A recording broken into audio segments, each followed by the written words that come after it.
Professor Chris Landsberg is the South African Chair in African Diplomacy and Foreign Policy and Director at the Centre for African Diplomacy and Leadership at the University of Johannesburg. He joins us now.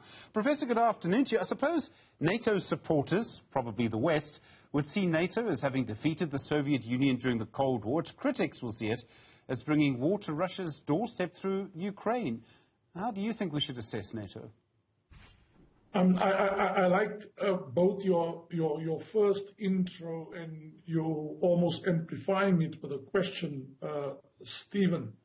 There is so much emphasis on the Ukraine war, and I would like to put it to you this way, that just over 24 months ago, I think NATO was struggling for a role. It had lost a purpose with the fall of the Berlin Wall and the coming apart and disintegration of the Soviet Union in 1989, and it was looking for a role.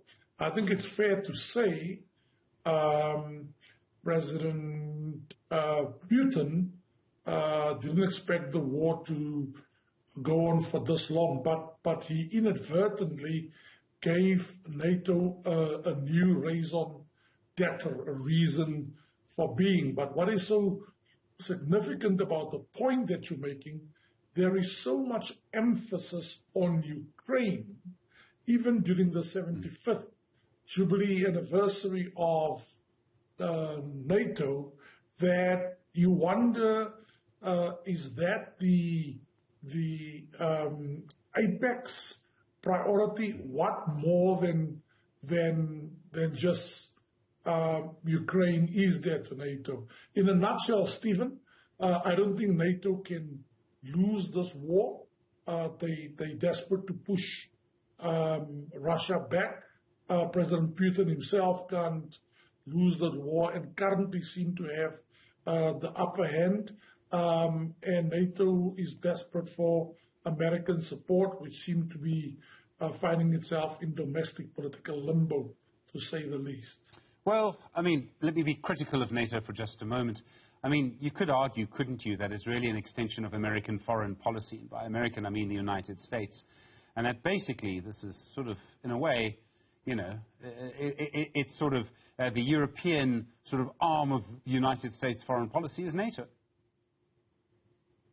Well, I mean,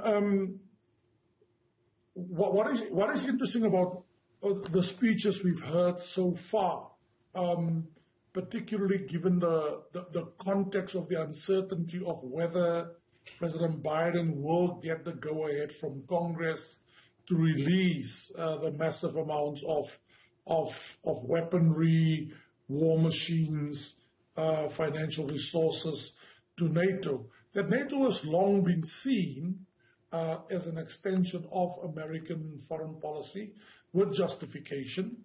America has long foot the bill, and there was method to the madness of former President Donald Trump, who really made that a central pillar to the point where he threatened to even withdraw with NATO unless the other states live up to the commitment of 2% of GDP to go to the defense, and therefore to the defense of NATO, and therefore to NATO's budget. But what is key about what you're saying, the European members of NATO, given the volatility of American politics and how it seems to be personality driven, here comes President Biden, and like in Franklin D. Roosevelt fashion, wants to leave a legacy that he restored the Western alliance, and more importantly, he expanded the frontier of the Western liberal order. Well, he seems to be running out of time, unless, of course, he gets a second term. But Europe is struggling to shake off the dependence on America and become a bit more independent from America. And just finally, Stephen, just briefly, if you look at the four wars that NATO has fought since 1989, Kosovo, Afghanistan, the illegal war in Libya, the Balkans, they were all America-triggered wars. And NATO members almost felt duty-bound that they can't disappoint Big Brother, otherwise they'll get into trouble. Professor Chris Landsberg is the South African Chair in African Diplomacy and Foreign Policy and Director at the Centre for African Diplomacy and Leadership at the University of Johannesburg. Prof, thanks very much indeed.